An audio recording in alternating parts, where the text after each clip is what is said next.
Have you ever met someone on the worst night of your life only to realize they were the very reason you survived it? That's exactly what happened to a single dad on a lonely Oregon highway when he stopped for a soaked nurse and her little girl in the rain, a moment that would change all their lives forever. Before we go on, allow me to wish you peace and good health. Tell me from which country and at what time are you watching this story? The rain came down like it meant to wash the whole town away. It drummed against rooftops, poured through gutters, and turned the narrow streets of Astoria into winding rivers of silver. Elias Ward gripped the steering wheel of his old blue Ford truck, the wiper struggling to keep up. He was bone-tired. After 14 hours at the shipyard, shoulders sore, eyes heavy, but the thought of getting home to his boy kept him steady on the road. It was nearly 11:30, a Tuesday that had stretched into eternity. The radio murmured low, an old country song fading in and out through the static. Outside, lightning cracked across the Oregon sky, lighting the world for half a second, then leaving it darker than before. Elias leaned forward, squinting through the windshield. He'd driven this road for years, yet every curve looked unfamiliar in the storm. He thought of Noah, his 7-year-old, probably asleep by now with a comic book sprawled across his chest. Mrs. Patterson, the elderly neighbor, had agreed to babysit. She never took payment, just asked him to mow her lawn when spring came. He made a mental note to bring her one of those cinnamon rolls she liked from the diner. Simple exchanges, small ways to say thank you, that was the rhythm of his life now. A flash of movement cut through the sheets of rain. Elias slowed. At first, he thought it was debris, a branch, or maybe a stray trash bag, but then headlights caught something human. 2 figures huddled under the cracked plastic roof of the bus shelter.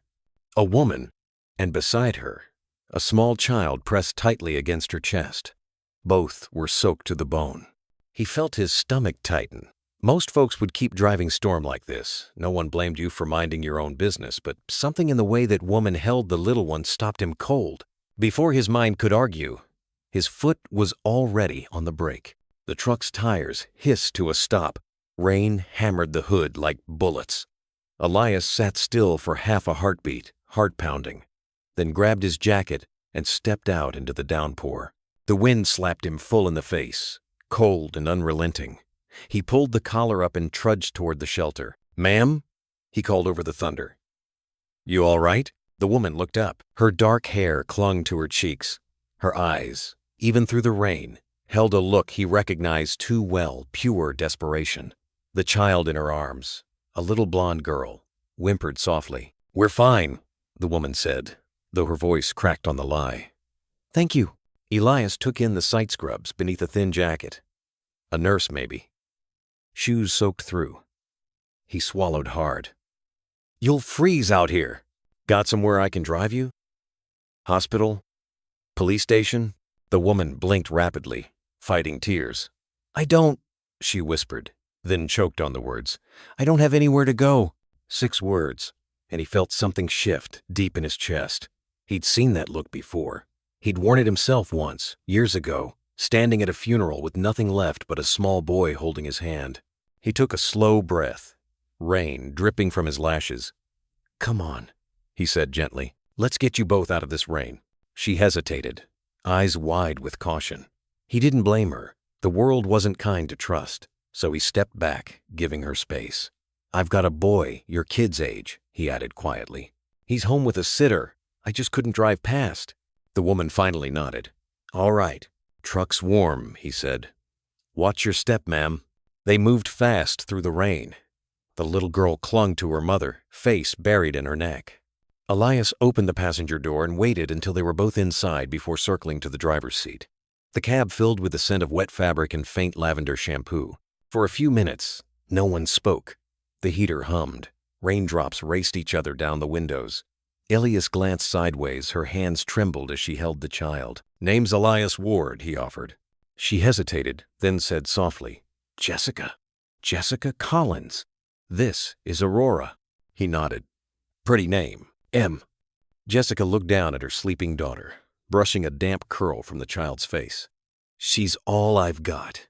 Elias didn't say it out loud, but he understood. 20 minutes later, he pulled into the driveway of his small 2-bedroom rental, a modest house with peeling white paint and a porch light glowing weakly against the storm. Inside, Mrs. Patterson was already gathering her things. There was an emergency, Elias explained quickly. I'll walk you home once the rain lets up. The old woman gave Jessica a kind smile, eyes soft with understanding. You get that baby dry, dear. When the door closed behind her, silence settled a different kind, heavy but safe. I'll grab you some towels, Elias said, moving toward the hallway. And maybe something dry to wear.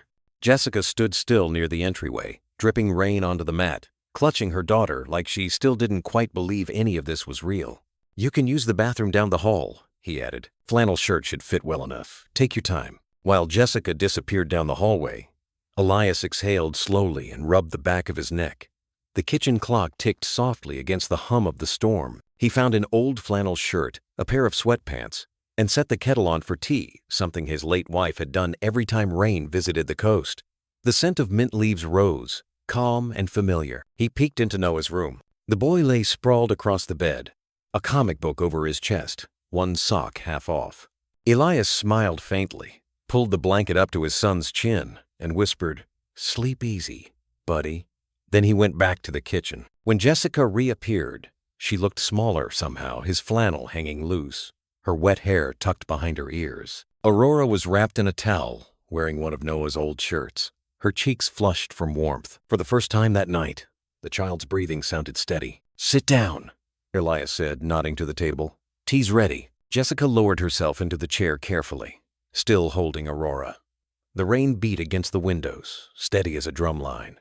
For a while, neither spoke. The tea steamed between them, two small cups of comfort in a world gone sideways. Finally, Jessica whispered, "Thank you. You didn't have to stop." Elias stirred his cup, eyes on the swirl of green leaves. "I know what it's like to need help and have nowhere to turn." She looked at him then, really looked the tired eyes, the rough hands, the quiet steadiness. Something about him felt safe. Maybe it was the way he hadn't asked questions, hadn't demanded anything, just opened the door. After a long pause, she said softly, "I've been a nurse at Cedar Falls General for 6 years. Single mom since Aurora was born.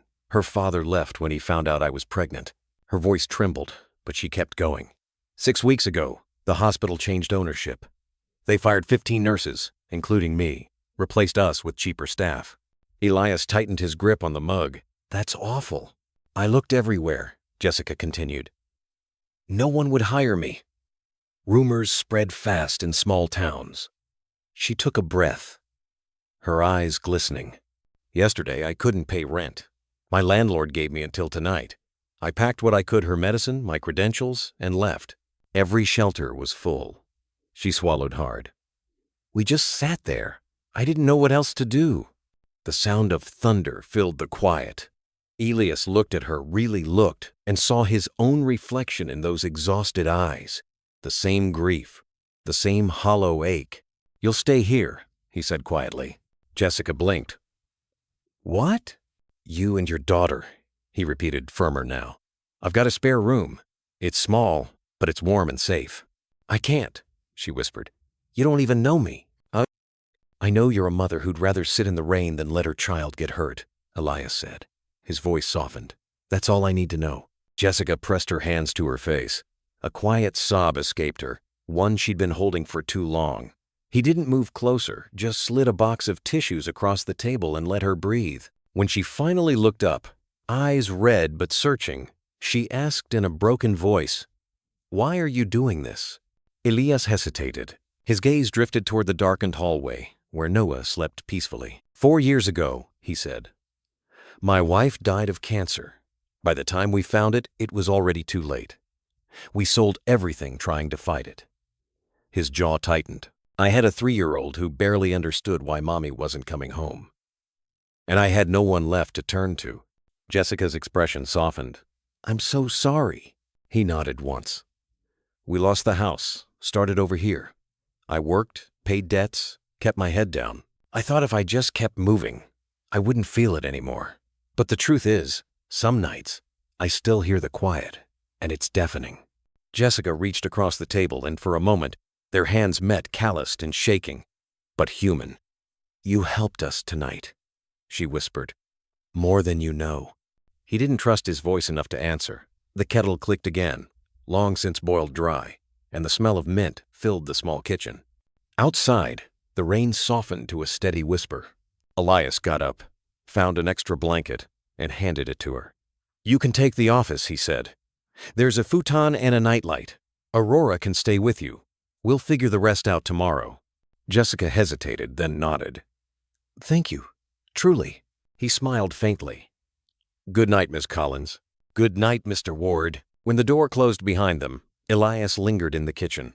The cups of tea sat half-finished, their steam fading into the cold air. He looked out the window at the rain sliding down the glass, feeling something unfamiliar stir in his chest, something like peace, or maybe the fragile start of hope. And in the quiet house, for the first time in years, the silence didn't feel empty. It felt expectant. While upstairs the storm eased, Elias sat awake a little longer, listening to the sound of the rain and realizing he hadn't felt less alone in a very long time. The next morning broke gray and quiet, the kind of sky that belonged to coastal Oregon, low clouds dragging across the rooftops, the air still heavy with leftover rain. Elias woke early, as always, his body trained by years of sunrise shifts at the shipyard. For a moment, he forgot about the woman and child sleeping down the hall. Then he saw the extra pair of shoes by the door and remembered, last night wasn't a dream. He moved quietly through the kitchen, the old floorboards creaking under his boots. The house smelled faintly of coffee and rain-soaked wood. When he reached for the kettle, he saw 2 mugs from the night before still sitting by the sink. He didn't throw them out. Somehow it felt wrong, like wiping away proof that someone else had been there. A small sound pulled his attention, soft footsteps, hesitant, followed by the rustle of a towel. Jessica stood in the hallway, hair still damp, wearing his flannel shirt from the night before. Her daughter trailed behind her, one hand clutching the hem of the shirt, the other rubbing sleep from her eyes. "Morning," Elias said, keeping his voice low. "Hope the futon wasn't too rough." "It was fine," Jessica said, a faint smile on her lips. "Aurora actually slept through the night." "And then, that's more than I can say for myself," Elias replied, pouring coffee into 2 mugs. "Cream or sugar?" "Just black, thank you." Aurora climbed carefully onto one of the kitchen chairs, her tiny feet swinging. Elias poured her a glass of milk instead, setting it down with a quiet clink. "Here you go, kiddo." "Thank you, mister," she said, voice small but sincere. Jessica's eyes softened. "She usually doesn't talk to strangers." "Guess I'm not a stranger anymore," Elias said. It came out lightly, but his chest tightened a little at his own words. They sat in silence for a few moments, the kind that felt peaceful, not awkward. Outside, the gutters dripped in steady rhythm. The house, once too quiet, now held the hum of life again, small sounds of breakfast, the faint laughter of a child, the scrape of a chair on linoleum. "Do you work today?" Jessica asked, sipping the coffee. "Yeah, double shift. Shipyard short-staffed this week." He glanced at his watch. "My neighbor, Mrs. Patterson, the lady from last night, usually watches Noah when I'm gone. She's good with kids if you need a hand." Jessica hesitated, brushing her thumb along her mug. "I don't want to be a burden." "You're not," he said simply.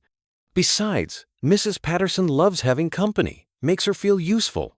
That seemed to ease her tension a bit. "Still, I should find somewhere else soon. I don't want to overstay." Elias met her eyes. "Let's not rush to that part yet."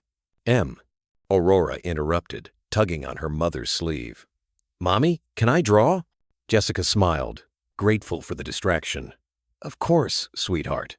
Elias pulled open a drawer, fishing out a few dull pencils and a half-used notepad. "Here, you can use this. My boy used to doodle superheroes in it." Aurora's face lit up. "Thank you, Mr. Elias." Hearing his first name from her small voice startled him, but it made something inside loosen, like an old door finally opening. Later that morning, when Noah's alarm clock went off, Elias went to wake him. The boy blinked sleepily. "Is it still raining?" "Not really," Elias said. "Come meet some new friends." Noah yawned, stretching. When he shuffled into the kitchen, his eyes landed on Aurora, who was coloring quietly. He froze. "Dad," he whispered, tugging on Elias's sleeve.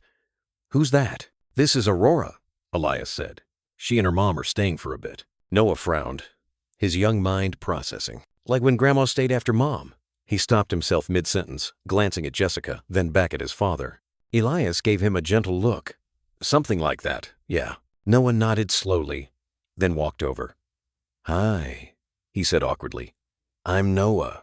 Aurora looked up shyly. Hi. There was a long pause. Then Noah pointed to the crayon in her hand. That's my favorite color. Her smile grew. Just like that, the ice broke. Jessica watched them quietly, a faint shimmer in her eyes. They're about the same age, aren't they? Just about, Elias said. Sometimes kids understand faster than we do. She nodded, watching the two children laugh over something simple, a crooked drawing of a stick figure with a cape. For a few minutes, the world felt almost normal again. By afternoon, the clouds had thinned into a pale silver sky. The streets glistened with puddles that mirrored power lines and cedar trees. Elias's truck rumbled out of the driveway at noon, leaving behind the faint smell of diesel and rain. Jessica stood at the window, watching the taillights fade down the hill. Aurora sat cross-legged on the rug, carefully arranging crayons by color. The house felt quiet again, but not lonely.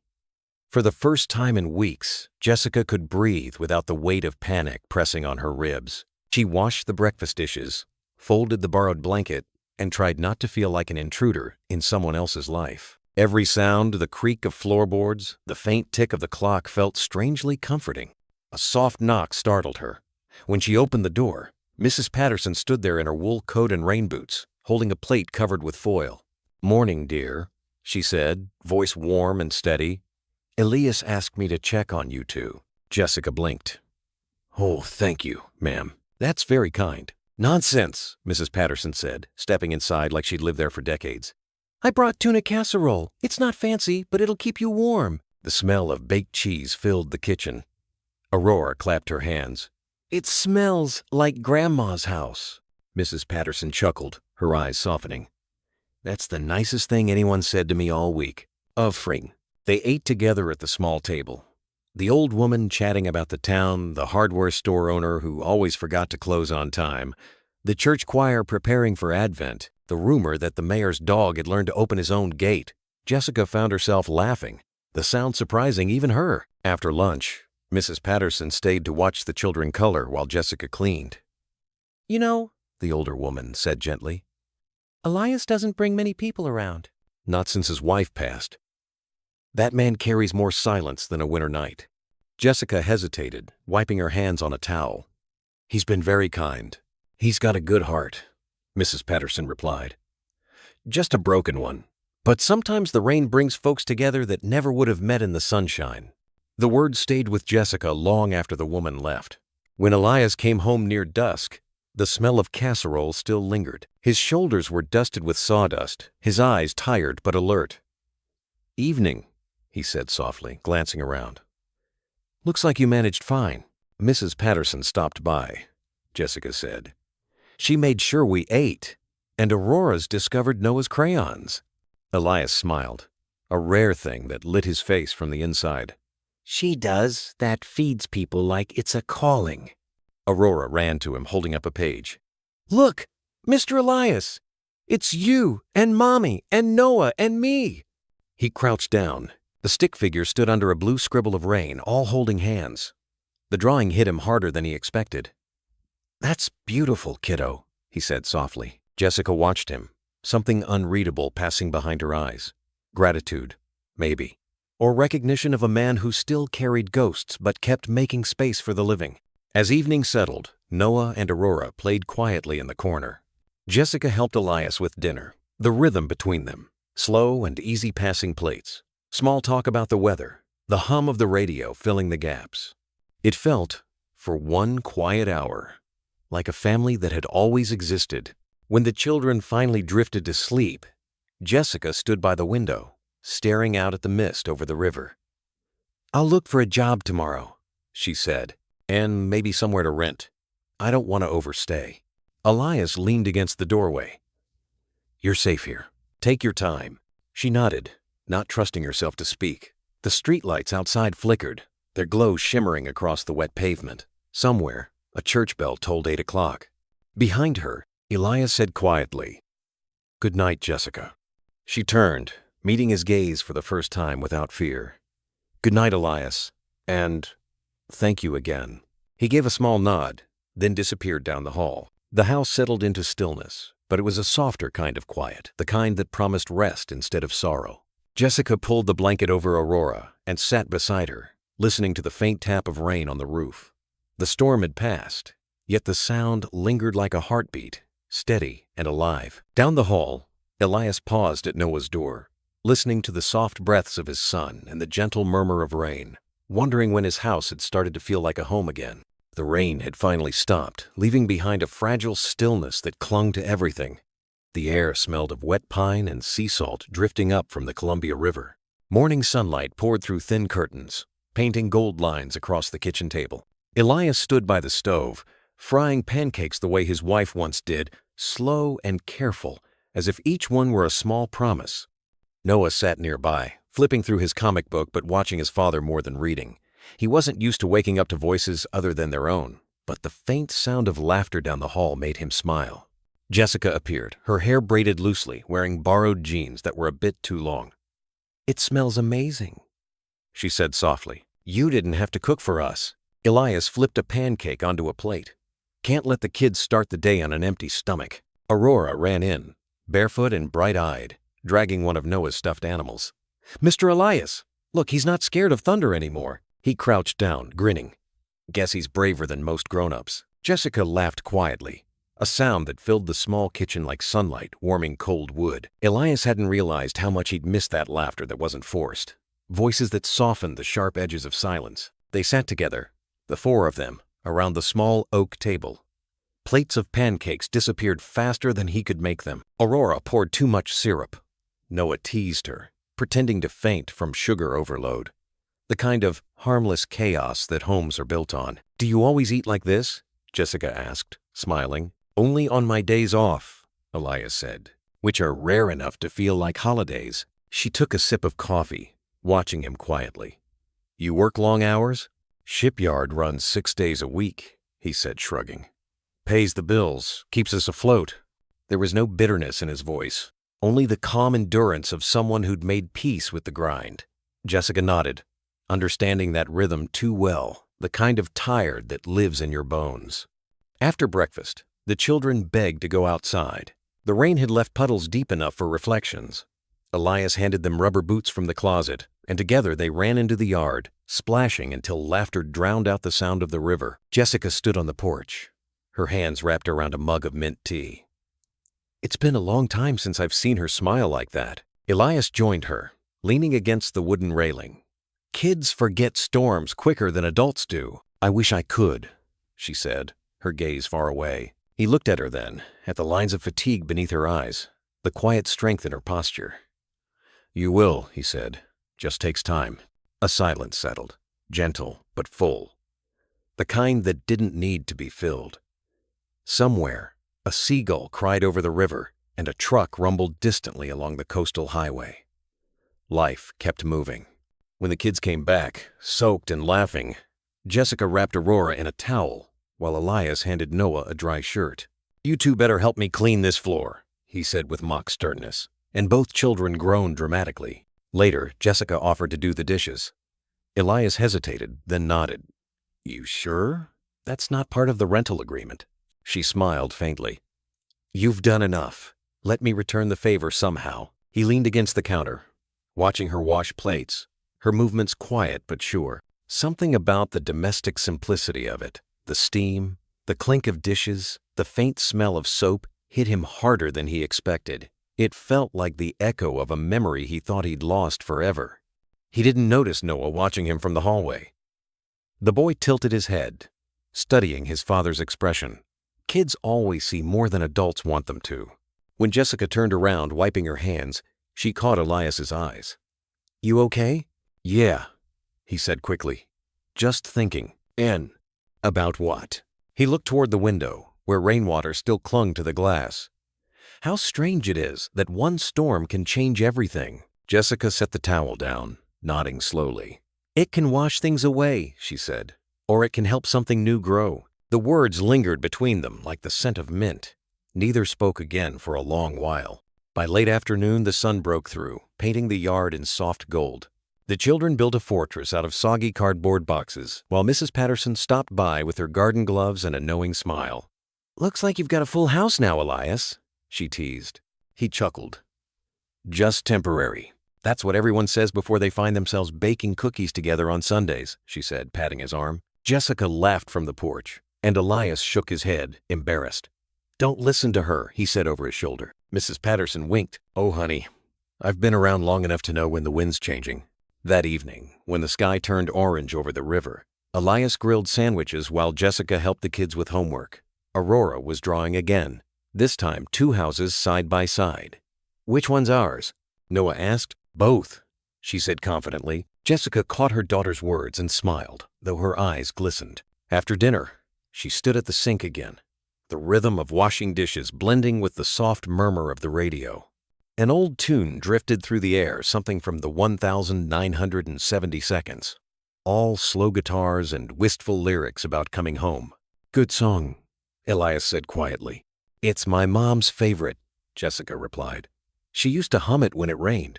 Elias hesitated, then said, My wife liked this one too. They both fell silent, the weight of memory filling the room. But it wasn't a painful silence this time. It felt shared, like 2 separate lives slowly finding the same rhythm. Later, when the children were asleep, Jessica stepped onto the porch. The sky was clear now, stars scattered like salt across the dark. Elias joined her, carrying 2 mugs of tea. Mint again, he said with a small smile. She took it, their fingers brushing lightly. You really do keep your promises, he nodded. Some things are worth keeping. They sat in the quiet, listening to crickets and the distant hush of waves. For a long time, neither said a word. But inside the house, something had shifted walls that once echoed with loneliness, now held warmth instead of emptiness. And for the first time in years, Elias didn't dread the coming dawn. He looked forward to it. While the night deepened, the soft sound of laughter from 2 sleeping children drifted down the hall. And somewhere in that stillness, he realized he was no longer living for survival alone. He was beginning to live again. He closed his eyes, letting the night air fill his lungs, and felt the smallest spark of peace settle in his chest. It wasn't much, but it was real. While inside, the faint rhythm of breathing and dreams wove through the quiet house, reminding him that hope, once found, has a way of staying even after the storm is gone. He turned off the porch light and whispered into the dark, almost to himself, that maybe tomorrow would feel a little less heavy than today. Down the hall, Jessica stirred in her sleep as if she'd heard him. And somewhere between them, the sound of the rain still lingered soft, forgiving, and alive. The week passed quietly, stitched together by small, ordinary moments that felt anything but ordinary to Elias. Every morning began the same way now. The hiss of the kettle, the clatter of cereal bowls, children's laughter spilling into corners that had forgotten the sound. The house had rhythm again, gentle and unhurried, like a heart learning to beat at a steady pace after years of strain. Elias found himself lingering in the kitchen longer before work, not just for coffee, but to watch Jessica pack lunches. She moved carefully, her hands sure but soft, tucking napkins into lunchboxes the way she might tuck a blanket around a sleeping child. Don't forget the apple, she'd say, and Aurora would grin, stuffing it in last. Noah, meanwhile, had taken to walking beside them to school, carrying both backpacks as if it were his sworn duty. One evening, the 4 of them sat together on the porch after dinner. The rain had held off, but the air still carried the tang of salt from the bay. The kids played with a deck of old cards, while Jessica and Elias shared tea. She had begun to make it herself now, measuring the mint leaves exactly the way he liked, though neither of them mentioned that she'd noticed. You always sit out here? She asked, watching him trace the rim of his cup. Every night, he said. Started after my wife passed. Couldn't sleep much then. The porch felt safe, I guess. Like she could still hear me. Jessica was quiet for a moment. I used to do that too, she said softly. After my mother died, I'd sit on our stoop in the city, waiting for her to come home from the night shift, even when I knew she couldn't. Elias looked at her, surprised. How old were you? 12, she said. Old enough to understand what gone meant. Too young to stop hoping. The honesty in her voice cut through him. He nodded slowly. Hope's stubborn like that. Jessica smiled faintly. Maybe that's not a bad thing. The children laughed suddenly, interrupting them. Aurora was crowning Noah with a paper hat she'd made from yesterday's newspaper. You're king of the rain, she declared. Noah struck a dramatic pose that made them all laugh. Elias's heart clenched in that strange, grateful way. He'd forgotten what it felt like to laugh without guilt. Later, when the kids were in bed, Jessica lingered at the doorway. "Thank you," she said. "For what?" "For letting us stay. For giving Aurora a place to feel safe again." He met her eyes. "You don't have to thank me for that. Maybe I needed it too." Jessica hesitated, as if wanting to say something more, but instead she nodded. "Good night, Elias." He waited until she disappeared down the hall before whispering, "Good night, Jess." The next morning, rain returned soft and steady, tapping against the windows like old memories. Elias drove to work under a sky the color of tin. Jessica stayed home, cleaning, folding laundry that wasn't hers, trying to make herself useful. The radio played low from the kitchen, a voice reading the weather, then a song about love that outlasts loss. When Elias came home that evening, his jacket soaked through, the smell of stew greeted him before he even stepped inside. Jessica was stirring the pot, hair tied back, face flushed from the stove's warmth. "You didn't have to cook?" he said, surprised. "I wanted to," she said. "Mrs. Patterson brought vegetables from her garden." He smiled. "That woman's determined to keep this neighborhood alive through soup." Jessica laughed, and for a moment the world felt easy again. But when she turned, he saw the fatigue behind her eyes, the shadow that still lived there. "You all right?" he asked. She hesitated. "Just tired. It's strange, letting myself rest after running for so long." Elias nodded. "You don't have to run here." Her lips parted slightly, but she didn't speak. Something in his voice told her he meant more than safety. She turned back to the stove, pretending to stir. He wanted to say more, but before he could, a small cough came from the hallway. Aurora stood there, rubbing her chest, pale against the doorway. Jessica was beside her in an instant. "Sweetheart, your inhaler." Elias was already reaching for his coat. "I'll get it. It's in the diaper bag, right?" She nodded, panic flashing in her eyes. He returned seconds later with the small blue inhaler, hands shaking as he passed it over. Jessica steadied her daughter, guiding her breathing until the wheeze softened. The air in the room thinned, filled only with the sound of rain. When it was over, Aurora leaned against her mother's shoulder, exhausted. Jessica's face crumpled with relief. "Thank you," she whispered. Elias shook his head. "You don't have to." "I do," she said, eyes glistening. "Most people wouldn't know what to do." He looked away, blinking hard. "Most people don't know what it's like to be terrified of losing someone." Jessica reached out, laying a trembling hand over his. "Maybe we both do." The house fell quiet again, except for the steady rhythm of rain and the faint hiss of the stove. That night, the storm grew heavier. Wind rattled the porch swing, and the gutters overflowed. Jessica sat beside Aurora's bed, watching her chest rise and fall. Elias appeared in the doorway, holding 2 mugs of tea. "She's sleeping?" Jessica nodded. Finally, he set 1 mug beside her and took the chair across the room. "You handled it well." "I was terrified," she admitted.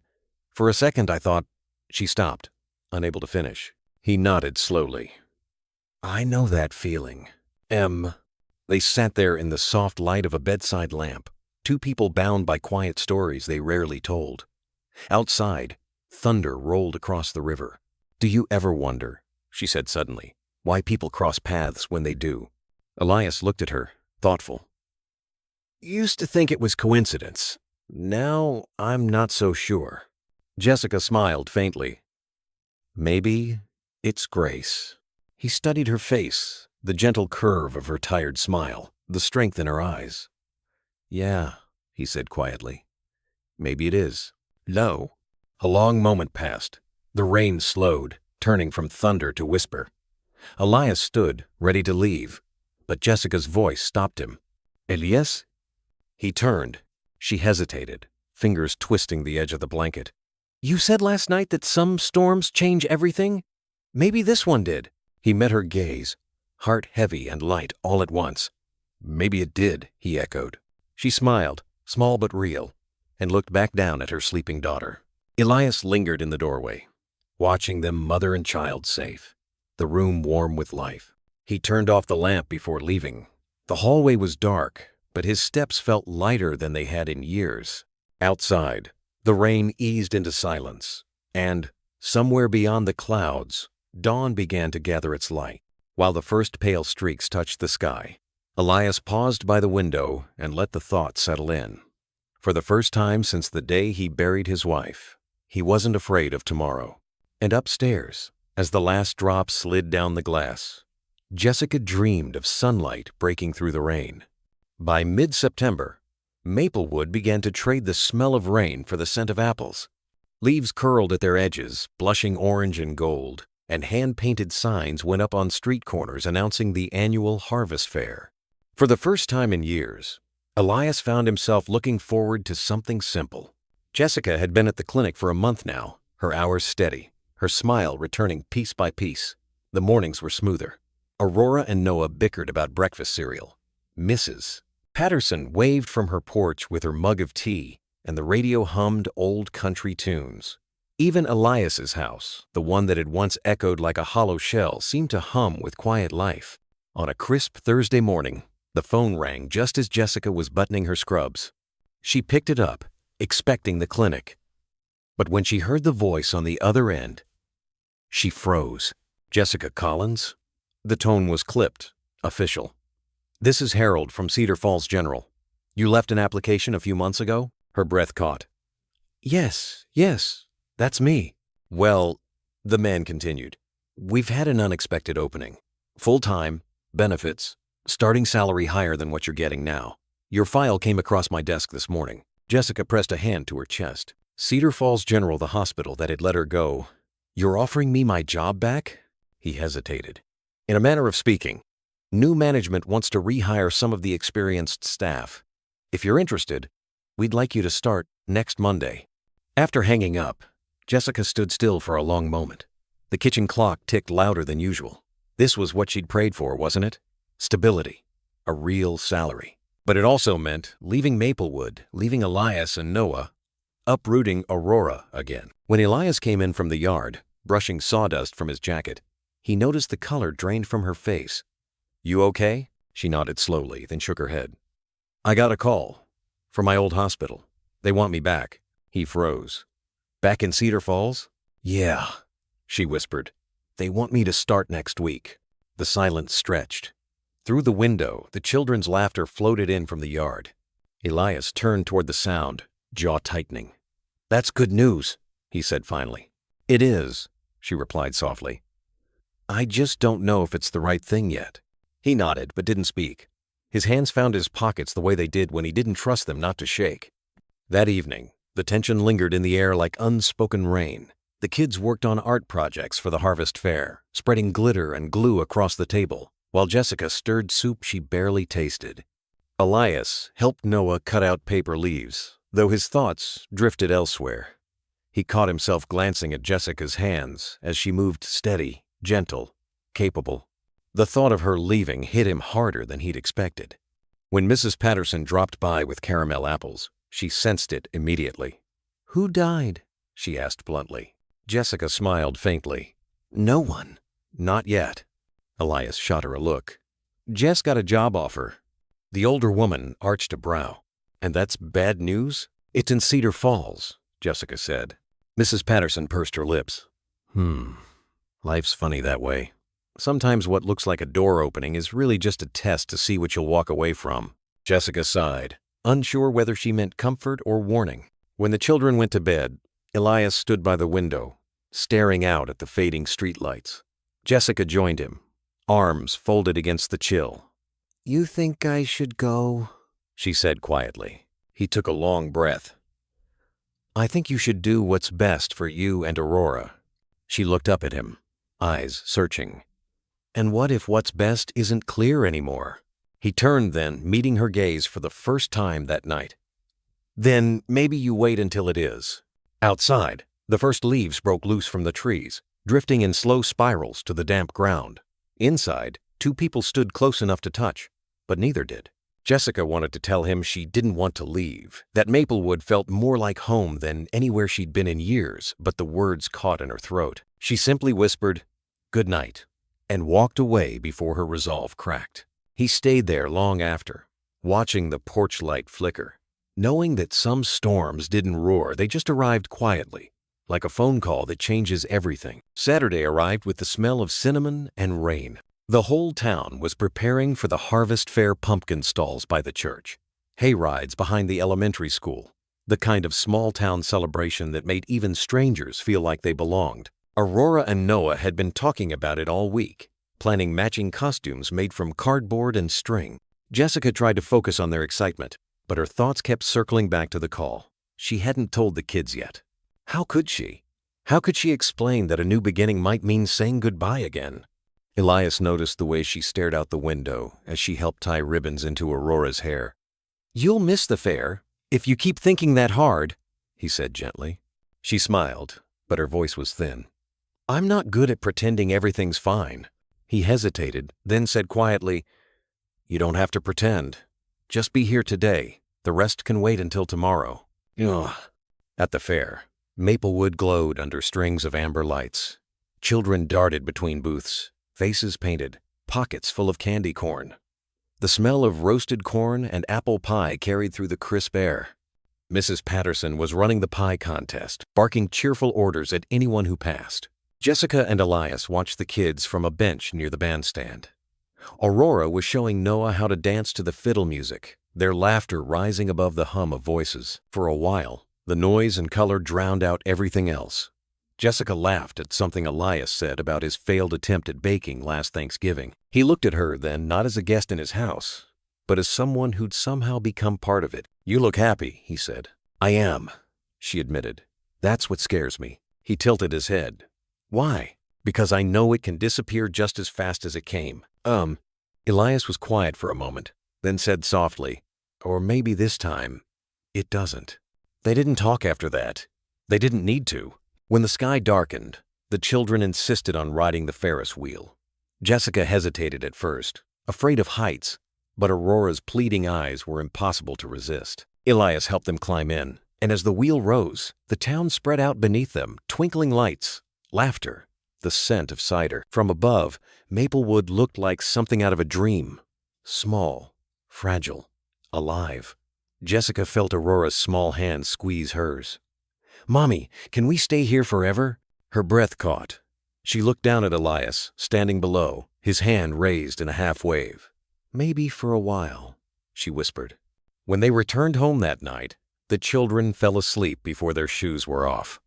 Jessica tucked Aurora in and lingered in the doorway, the weight of the decision pressing harder. Elias was waiting on the porch, leaning against the railing, a mug of coffee steaming in his hand. "Fair was a success," he said quietly. "It was perfect," she answered. He nodded, eyes on the stars. "You'll tell them soon?" Jessica sighed. "Tomorrow. I can't keep pretending." He set his mug down and turned toward her. "Jess," he said, voice rough, "whatever happens, just know this house. It's been different since you came. Lighter, quieter in a good way. You brought something back I didn't realize I'd lost." She blinked hard. "Don't make this harder than it already is." He gave a small, sad smile. "Guess that's something I'm good at." The porch light buzzed faintly between them, catching the glint of her tears. For a moment, neither moved. Then Jessica reached for his hand, fingers trembling as they brushed his. "Thank you," she whispered. "For what?" "For saving me, even if it's only for a little while." He shook his head. "Jess, I think we saved each other." Her breath caught at the honesty in his voice. Then, before either could say more, Aurora's small voice called from inside, half dreaming, "Mommy?" Jessica stepped back, wiping her eyes. "Good night, Elias." He watched her disappear through the door, the echo of her footsteps fading down the hall. When the house finally went dark, Elias stayed on the porch, the night air cool against his face. Somewhere in the distance, the church bells chimed 9 times. He looked out toward the river, where the moon rippled over the water, and whispered, more to himself than to anyone else, "Please don't go." Inside, behind the closed door, Jessica stood with her hand on the frame, eyes closed, having heard every word. And for the first time, she didn't know whether to cry or to hope. Sunday morning broke with a soft drizzle and the smell of wet leaves. The house was still quiet when Jessica woke, She sat on the edge of the bed for a long time, watching the pale light slip across the wall. Down the hall, she could hear Aurora's soft breathing, the rhythmic creak of the porch swing outside. Elias was already up. She found him in the kitchen, pouring coffee into 2 mugs. He didn't look surprised to see her. "You didn't sleep much either, huh?" he said gently. Jessica shook her head. "Couldn't." He slid a mug across the table. The warmth of it steadied her hands. For a while, they just sat there, the clock ticking between them. "I need to tell Aurora today," she said finally. Elias nodded. "Yeah. She deserves to know. I keep thinking maybe I can make both things work. Stay here, take the job, but Cedar Falls is 2 hours away. It's not possible." He didn't answer right away. Instead, he stared into his coffee as though the right words might surface there. "When my wife got sick," he said slowly, "I used to think I could fix everything if I just tried hard enough. Turns out, sometimes there's no perfect choice. Just the one that lets you keep living." Jessica's eyes softened. "You still miss her?"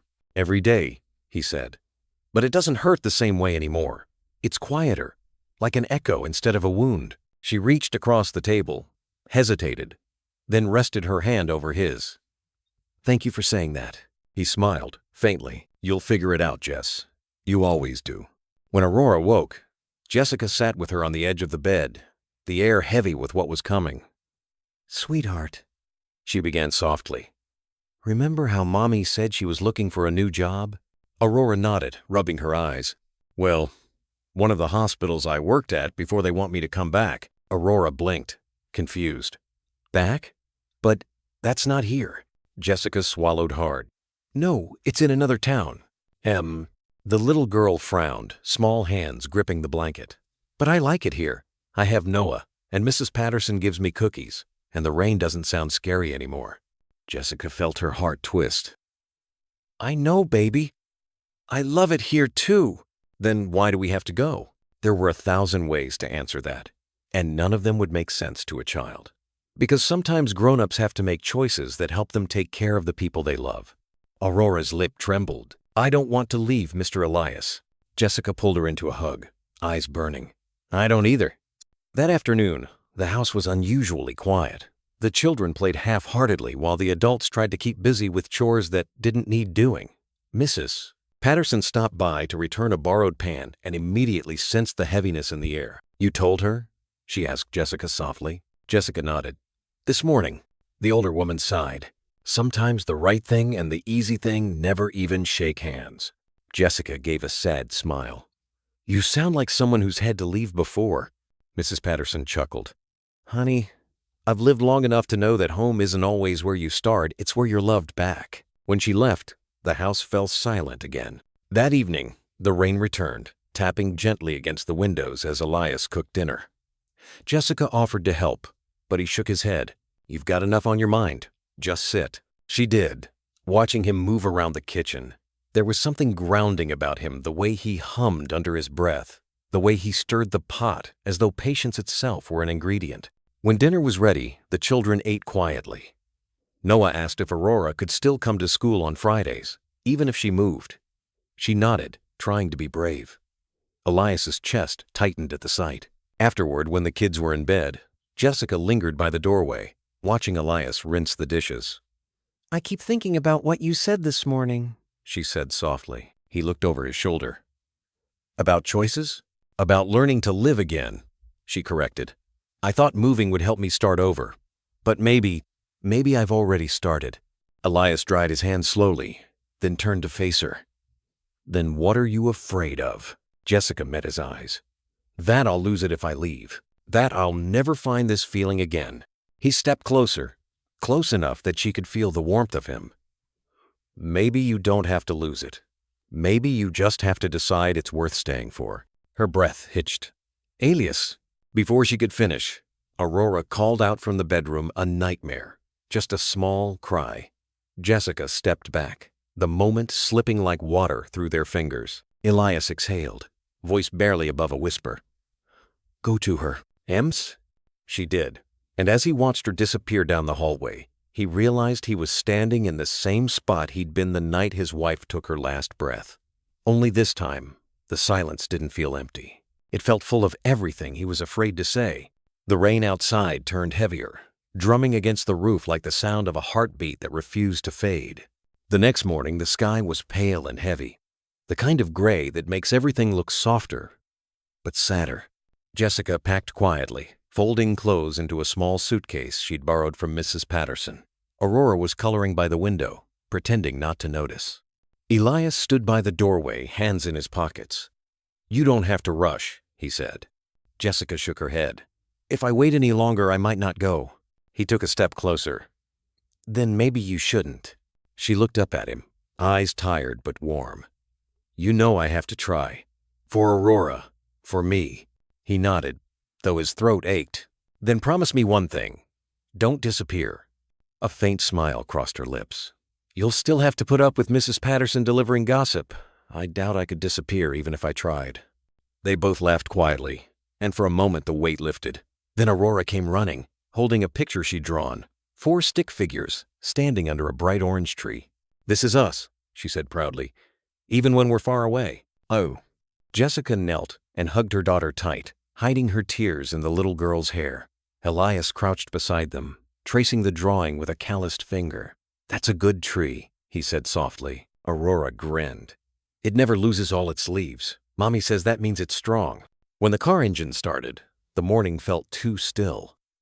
Mrs. Patterson waved from her porch, dabbing her eyes with a handkerchief.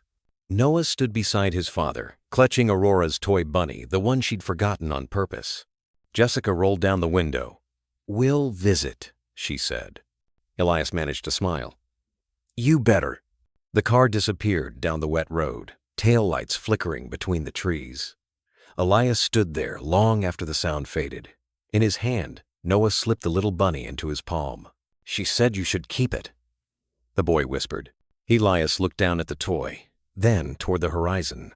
The rain had stopped, but drops still clung to the cedar branches, shining like quiet promises. He closed his hand around the bunny and whispered, almost to himself, "Some goodbyes aren't endings. They're just waiting for the right beginning." Snow had been falling since dawn, turning Maplewood into a quiet painting of white roofs and silver trees. Elias worked in the yard, clearing the walkway more out of habit than need. The house behind him felt too still. No laughter, no small voice asking for more syrup, no soft footsteps in the hallway. Inside, the walls held their silence like breath. He'd stopped setting out 2 mugs in the morning, though sometimes he still reached for a second, without thinking. Noah had grown quieter too, spending more time by the window, sketching pictures of the river. Meanwhile, in Cedar Falls, Jessica was running on coffee and exhaustion. The hospital's bright lights never dimmed, and neither did the ache in her chest. Aurora waited for her in the evenings with drawings of Maplewood of the house, the porch, even Mrs. Patterson's garden. "We'll go back someday, right?" she'd ask. Jessica always smiled and said, "Someday," even when she wasn't sure she believed it. Then, one morning, a letter arrived. It wasn't from the hospital or a bill collector. It was from Noah, a child's handwriting, uneven but clear. "Aurora, we kept your bunny safe. Dad says the porch still creaks when it rains. We miss you." Jessica read it twice, then folded it carefully into her pocket. That night, as snow pressed against the window, she called her supervisor. "I need time off," she said. The drive to Maplewood was long and quiet. Aurora fell asleep halfway, her small hand curled around the stuffed bunny. By the time Jessica turned down the familiar road, the porch light at Elias's house was still on, glowing like it had been waiting. She parked, heart pounding. The wind stung her face as she carried Aurora up the steps. When the door opened, Elias stood there, surprise softening into something warmer. "I didn't know where else to go," she whispered. He stepped aside. "You're home," he said simply. Jessica exhaled for the first time in months, crossing the threshold into warmth and the faint scent of cedar and coffee, everything she hadn't realized she'd been missing. The next morning, Maplewood woke under a blanket of snow. The world was still and bright. The kind of morning that made coffee smell stronger and the floorboards creak like old friends. Elias made breakfast while Jessica sat with Aurora and Noah by the fire, helping them build lopsided snowmen out of marshmallows. Every few minutes, she glanced toward Elias, as if making sure this wasn't just a dream. After they ate, Mrs. Patterson burst through the door without knocking, cheeks red from the cold. "Well, look who the storm blew back in," she exclaimed, pulling Jessica into a hug before she could even stand. "About time you came home, dear." Jessica laughed through happy tears. "I wasn't sure anyone would remember us." "Honey," Mrs. Patterson said, waving a gloved hand, "this town doesn't forget the people who bring life back into it." Later that day, the four of them walked to the river. The ice was thin and glittering, the sky the color of pale glass. Aurora ran ahead with Noah, their laughter echoing off the water. Jessica stood beside Elias, the cold biting their cheeks but not their silence. "I almost didn't come back," she said quietly. "I know," he replied. "But you did." She nodded, eyes glistening. "The city gave me a promotion. I turned it down." He looked at her then, heart full and fragile all at once. "Why?" Jessica smiled softly. "Because promotions don't hold your hand when the world feels heavy." He wanted to say something, but before he could, Aurora called out, "Come on, the ice is sparkling." Jessica slipped her hand into his. "Let's go." They walked toward the children, leaving only one set of footprints close together in the snow. The sun broke through the clouds just then, and for a moment everything shimmered: river, sky, and the quiet promise of something beginning again. Spring arrived slowly, as if the town itself were stretching after a long sleep. The snow melted into rivulets that carried twigs and bits of last year's leaves down toward the river. The air smelled faintly of rain and cedar. By April, Jessica and Aurora had settled back into the small rhythm of life in Maplewood. Jessica returned to work at the local clinic, this time part-time, choosing hours that let her walk Aurora to school in the mornings. Elias would join them halfway down Pine Street, coffee thermos in hand, Noah trotting beside him with his backpack bouncing against his shoulders. It wasn't grand, it wasn't perfect, but it was peace. On Sunday afternoons, they all gathered at Mrs. Patterson's house for supper. She'd insist on making too much food, telling stories about the town when it was still mostly dirt roads and fishing boats. Aurora loved her like another grandmother, always perched on her lap, while Noah helped Elias wash the dishes afterward. One evening, after dinner, Mrs. Patterson cornered Jessica on the porch. "You're happier," she said matter-of-factly. Jessica smiled. "I am. Good. Then stop waiting for the other shoe to drop. Some blessings don't come to test you, they come to stay." Jessica looked out toward the river, where the last light caught the water in gold streaks. "I'm trying," she said softly. Inside, Elias was helping Noah with homework. His voice carried through the screen door steady, low, full of warmth. Jessica stood there for a moment, listening, realizing that love could sound like that, the quiet patience of someone who stays. A few weeks later, the town hosted its spring festival. The air buzzed with laughter, fiddles, and the smell of fried dough. Aurora dragged Noah toward the carousel, while Jessica and Elias found a spot near the bandstand. "You ever think," she said, watching the kids spin past, "how different things could have been if it hadn't rained that night?" Elias nodded. "I think about it every day." She turned to him. And I thank God it did." She laughed, a sound light as the wind. Then she reached for his hand, simple, certain, and he didn't let go. When the carousel stopped, Aurora and Noah raced back, their pockets full of tickets. "We want a cake," Aurora squealed. "Chocolate," Noah added solemnly. "Mrs. Patterson says it's her secret recipe." Elias chuckled. "Then it's probably half sugar and half gossip." They all laughed, the sound blending with the music and the hum of the fair. As the sun began to set, Jessica leaned against him. "You know," she said quietly, "I used to think home was something you found once, but maybe it's something you build again and again with the right people." Elias looked down at her, eyes soft. "Then I guess we're both builders." The breeze picked up, carrying the scent of blossoms from the hills. Somewhere in the distance, church bells chimed 6 times. The children chased fireflies across the grass, their laughter trailing through the warm dusk. For the first time in years, Elias didn't feel like he was surviving. He was simply living. And beside him, Jessica smiled through the fading light, knowing this right here was what she'd been searching for all along. Summer wrapped Maplewood in warmth and light. The river shimmered, gardens bloomed, and laughter often drifted from Elias's porch. Life had become simple again. Jessica's herbs by the window, Elias fixing his truck with Noah, Aurora chasing butterflies through the yard. One evening, they gathered for a small cookout by the river. The smell of grilled corn filled the air while the kids splashed near the bank. Jessica laughed as Elias handed her a slightly burned burger. "You still can't cook without supervision," she teased. He grinned. "Guess I needed a good teacher." As the sun lowered behind the trees, Aurora placed a daisy crown on Jessica's head.